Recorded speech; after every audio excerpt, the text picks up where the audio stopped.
Home bond அப்படின்னு ஒரு படம் ஒன்று இந்த ஒரு படம் ஒரு ஹிந்தி படம். இந்த ஒரு படத்தை நம்ம பார்க்கும்போது தமிழ் சினிமாவில் இந்த ஒரு படம் வந்துருந்துச்சுன்னா கண்டிப்பாக தூக்கி வச்சு கொண்டாடிப்பாங்க. ஏன்னா இந்த ஒரு படம் அப்படிப்பட்ட ஒரு இரண்டு நண்பரோட ஒரு வாழ்க்கை வரலாறு படமாக தான் இந்த ஒரு படத்தை எடுத்து வச்சிருக்காங்க. பார்க்கும்போது இது கிட்டத்தட்ட 2025 வந்து இந்த படம் ஆஸ்காருக்கு வந்து நாமினேட் ஆயிருக்கு அப்படிங்கிறது சோசியல் மீடியால இருந்து செம்ம ட்ரெண்டிங்காக போச்சு. சரி, இந்த ஒரு படத்தோட கதையை நம்ம பார்க்கும்போது இந்த ஒரு படத்துல 2 ஃப்ரெண்ட்ஸ் இருக்கானுங்க. 2 ஃப்ரெண்ட்ஸ் வந்து ரொம்ப ஒரு சைல்ட்ஹுட் ஃப்ரெண்டா இருக்காங்க.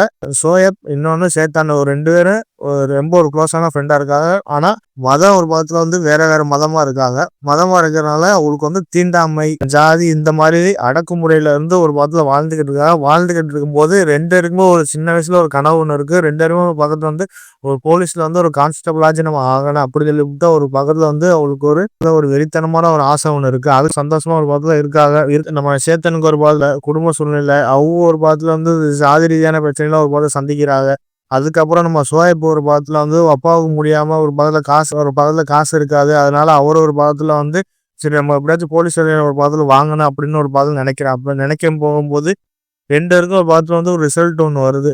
போலீஸ் எக்ஸாம்ல ஒரு பாதத்துல வந்து ஒரு ரிசல்ட் ஒன்று வருது. அதுல பார்த்தா நம்ம சேத்தன் பாஸ் ஆயிராப்புல, நம்ம நம்ம சோயப் ஒரு பாதத்துல வந்து ஃபெயில் ஆகிறப்ப அதுக்கப்புறம் 2 பேருக்கும் ஒரு பாதத்துல வந்து முரண்பாடுகள்லாம் ஆகி 2 பேரும் ஒரு பாதத்துல வந்து பிரிஞ்சுறாங்க. பிரிஞ்சதுக்கப்புறம் நம்ம சோயப் வந்து நம்ம வாட்டர் ஃபில்டர் கம்பெனில ஒரு பாதத்துல இருந்து வேலை பார்ப்பாப்புல. அங்கேயும் ஒரு பாதத்துல வந்து இந்த மாதிரி ஒரு ஆளா அப்படின்னு சொல்லிட்டு ஒரு பாதத்துல வந்து நம்ம நம்ம சோயப் வந்து கிட்டத்தட்ட ரொம்ப ஒரு சாதி ரீதியான பிரச்சனைலாம் ஒரு பாதத்துல வந்து நம்ம சோயப் மேல வந்து திணிக்கிறானுங்க.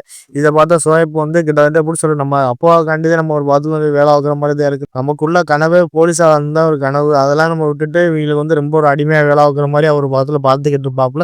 அதுக்கப்புறம் நம்ம சேத்தன் ஒரு பாதத்துல வந்து ரொம்ப இன்ட்ரெஸ்டா ஒரு பாதத்துல படிச்சுக்கிட்டு இருப்பாப்புல. படிச்சுக்கிட்டு இருக்கும்போது அந்த போலீஸ் வேலை கிடைக்கிறதுக்கு அவருக்கு ஒரு பாதத்துல வந்து ஒரு பிரச்சனை ஒன்று போயிடும். அதுக்கப்புறம் ரொம்ப ஒரு மனசு உடைஞ்சு அவர் ஒரு கட்டத்துல வந்து இதுக்கு மேல போங்கடா, இதுக்கு மேல எனக்கு எந்த வேலையும் வேணாம்னு சொல்லிவிட்டு வேற ஒரு இடத்துக்கு போறாப்புல. வேற ஒரு இடத்துக்கு போய் இங்க ஒரு துணியில சாயம் போடும் கம்பெனிக்கு ஒரு பாதத்துல வந்து வேலை செய்யறாப்புல. வேலை செஞ்சுக்கிட்டு கொஞ்சம் அவரு நல்லா சம்பாரிச்சுக்கிட்டு ஒரு பாதத்துல இருக்காப்புல. நம்ம நம்ம சோயப்பு தான் கிட்டத்தட்ட ரொம்ப ஒரு அடிமையான வாழ்க்கை வாழ்ந்துக்கிட்டு ஒரு பாதத்துல வந்து ரொம்ப மன ரீதியான பிரச்சனைலாம் அவர் வந்து சந்திக்கும் போது அவருக்கு வந்து அந்த கம்பெனில கொஞ்சம் அவருக்கு வந்து கொஞ்சம் வந்து நல்லா ப்ரொமோஷன்லாம் ஒரு பாதத்துல வருது. வந்ததுக்கப்புறம் அங்கேயே கிட்டத்தட்ட அப்பாவுக்கு முடியாதனால கிட்டத்தட்ட இந்த 2 லட்ச ரூபா லோனுக்கு ஒரு பக்கத்துல வந்து அப்ளை பண்றாங்க. அப்ளை பண்ணும்போது நம்ம சோயப் வந்து ஒரு பாதத்துல வந்து அவமானப்படுத்துற மாதிரி காமிச்சிருப்பா. அதுக்கப்புறம் எனக்கு இந்த வேலை வேணாம்னு சொல்லிவிட்டு அவர் ஒரு பாதத்துல போயிடாங்க. அதுக்கப்புறம் நம்ம இதுக்கு மேல நம்ம இங்க இருந்தா நம்ம எதுவுமே நம்ம அப்பாவை காப்பாற்ற முடியாது அப்படின்னு சொல்லி ஒரு கட்டத்துல அவர் நினைக்கிற நேரத்துல இன்னொரு நம்ம சேத்தனோட ஒரு பாதத்துல வந்து வேலை சேர்ந்தார். அப்புறம் வேலை சேர்ந்துட்டு ஒரு பாதத்துல வந்து அவர் ஒரு கட்டத்துல கொஞ்சம் நல்ல ஒரு முன்னேற்றத்துக்கு வந்துறாங்க.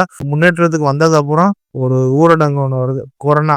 அந்த ஊரடங்குனால மொத்தமா லாக்டவுன் ஆயிருது. அதுக்கப்புறம் 2 பேர் வாழ்க்கையவே ஒரு புரட்டி போற சம்பவம் ஆயிரு. சேத்தன் வந்து கொரோனால தொட்டுனால ஒரு பாதத்துல இறந்துறாப்புல. அதாங்க இந்த ஒரு படத்தோட கதையா இருக்கு. இந்த படம் எண்டுல நல்லா சந்தோஷமான முடிவா இருக்குன்னு சொல்லிவிட்டு இந்த படத்தை பார்த்தேன். ஆனா அது அப்படி கிடையாது. நம்மள ஏகப்பட்ட சீன்ல அழுக வச்சுருவானுங்க. கிட்டத்தட்ட ஒரு 4, 5 சீன்ல நானே பார்த்து அழுதுட்டேன். ஏன்னா அப்படிதான் இருந்துச்சு இந்த படத்துல. ஏகப்பட்ட சீன் அதெல்லாம் பார்க்கும்போது நமக்கு வருத்தமான ஒரு முடிவுல கடைசியில இப்படி பண்ணிட்டானுங்களா அப்படின்னு நமக்கு தோணுச்சு. அத பார்க்கும்போது ஒரு சாதி ரீதியான பிரச்சனைகள்லாம் அங்கே நம்ம 2 பேர் ஹீரோ ஒரு பாத்துல சமாளிக்கிற விஷயம், அதுக்கப்புறம் தீண்டாமை ஒரு பக்கத்துல வந்து குடும்ப சூழ்நிலைலாம் அதெல்லாம் நீட்டா அழகா காமிச்சிருப்போம். அதை பார்க்கும்போது எப்படிப்பா அப்படிலாம் எடுத்தீங்க அப்படின்னு நமக்கே தோணுச்சு. ஒரு இடத்தோட நம்ம போர் அடிக்காதுங்க. செம்ம ஒரு இன்ஸ்பைரிங்கான ஒரு ஸ்டோரி. கண்டிப்பா இந்த படம் நம்ம தமிழ் சினிமால இந்த படம் வந்துச்சுன்னா தக்காளி வேற லெவல்ல தூக்கி வச்சு கொண்டாடி இருப்பானுங்க. இந்த ஒரு படத்தோட கதையை பார்க்கும்போது அதெல்லாம் பார்க்கும்போது ஒரு லாஸ்ட் சீன் வந்து எப்படி சொல்றது, நம்ம சேத்தன் வந்து ஒரு பக்கத்துல ஒரு பார்சல் ஒன்று கொண்டு வருவாப்புல. அந்த பார்சல் வந்து நான் வீட்டுக்கு கொண்டு போறேன் அப்படின்னு சொல்லாப்புல. நமக்கு புரியாது ஒரு போது வந்து நம்ம அந்த அந்த சீன் வந்து நமக்கு புரியாது. இந்த பாக்ஸ்ல என்னதான் இருக்கு அப்படின்னு சொல்லி அந்த பாக்ஸ் வந்து ரிவீல் பண்ணாம ஒரு பாட்டில் வச்சிருப்பாங்க. சரி, இந்த பாக்ஸ்ல என்னதான் இருக்கு, ஒரு வேளை ட்ரெஸ் இருக்குமோ அப்படின்னு ஒரு கட்டத்தை நினைக்க போகும்போது இந்த கொரோனா ஒரு நம்ம சேத்தன ஒரு பாட்டில் வந்துருச்சு. வந்தது அப்புறம் தண்ணி இல்லாம ஒரு பாட்டில் தவிப்பாப்புல. அதுக்கப்புறம் ஒரு கிராமத்துக்கு போவாப்புல. கிராமத்துல போகும்போது நம்ம சேத்தனுக்கு நம்ம சோயாபுக்கு ஒரு பாட்டில் ஒரு அம்மா வந்து தண்ணி கொடுப்பா. தண்ணி கொடுக்கும்போது நம்ம சேத்தன் வந்து ஒரு பக்கத்துல வந்து அந்த அம்மாவோட காலை பார்ப்பாப்புல. காலை பார்க்கறது நமக்கு ஒண்ணுமே புரியாது. ஆனா அந்த லாஸ்ட் நம்மளே அழுக வச்சுறானுங்க. ஏன்னா இந்த 2 மணி நேரம் படத்தை நீங்க லாஸ்ட் ஒரு 5 நிமிஷம் சீனா நீ பார்த்தா கூட கண்டிப்பா அழுதுருவீங்க. ஏன்னா அதுல அப்படி ஒரு சீன் இருக்கு. அந்த சீன்லாம் பார்க்கும்போது நமக்கு ஒரு வார்த்தை ரொம்ப அழுக வச்சிருவானுங்க. அந்த சீன்லாம் பார்க்கும்போது நமக்கு ஒரு பாத்திரம் வந்து எப்படி சொல்ற அம்மா ஞாபகம் வந்துருங்க. அப்படி இருந்துச்சு அந்த சீனு. கண்டிப்பா நம்ம அதுல நடிச்ச ஹீரோ சோயாபு நம்ம சேத்தன் ஒரு 2 பேரும் ஆக்டிங் மறக்க முடியாத அளவுக்கு இந்த படத்தை வேலோட நடிச்சு கொடுத்துருக்காங்க. கண்டிப்பா ஆக்டிங் இல்லாம பாக்குறதுக்கு எல்லாமே ரசிக்கும்படியா இருந்துச்சு. அதை பார்க்கும்போது இந்த ஒரு படத்தை எடுத்த டைரக்டர் அவர் தாங்க நம்ம சொல்லணும். நிராஜ் கயவான் அவர் தான் இந்த ஒரு படத்தோட டைரக்டரா இருக்காப்புல. கண்டிப்பா அவருக்கு முகத்துல வாழ்த்து தெரிவிக்கிறேன். ஏன்னா இப்படி ஒரு படைப்பு இந்த ஒரு படத்துக்கு அவர் ஏற்பட்ட உழைப்புலாம் போட்டிருக்காப்புல. அதை பார்க்கும்போது எல்லாமே பார்க்குறது ரசிக்கோடியாக இருந்துச்சு. அதுக்கப்புறம் ஸ்க்ரீன் பிளே சொல்லணுங்க. ஏன்னா ஸ்க்ரீன் பிளேல நிராஜ் கயவான் அவர் தான் இந்த ஒரு படத்தோட ஒரு கேமராமேனா இருந்திருக்காப்புல. அவருக்கு எப்படி ஒவ்வொரு சீனையும் பார்க்கறது செம்ம ஒரு நேச்சுரலா அந்த ஒரு படத்தை எடுத்திருக்காப்புல. அதெல்லாம் பார்க்கும்போது எல்லாமே ரியலாவே எப்போ அந்த ஒரு காலகட்டத்தில் எப்படி இந்த லாக்டவுன் காலகட்டத்தில் எப்படி இப்படிலாம் சீன்லாம் இருந்துச்சோ அது அப்படியே தத்துரூபமாக எடுத்திருக்காப்புல. கண்டிப்பாக அவருக்கு படத்தில் வாழ்த்து தெரிவிக்கணும். மற்றபடி இதில் எப்படி சொல்ல சாங்ஸ்லாம் எதுவுமே இருக்காது guys. ஒரே பேக்ரவுண்ட் பிஜிஎம்மாக போட்டு இதில் சூப்பராக அழகாக கொடுத்துருக்காங்க. ஆமாம் நரேன் அவரே இந்த ஒரு படத்தோட ஒரு இசையமைப்பாளர் இருக்காப்புல.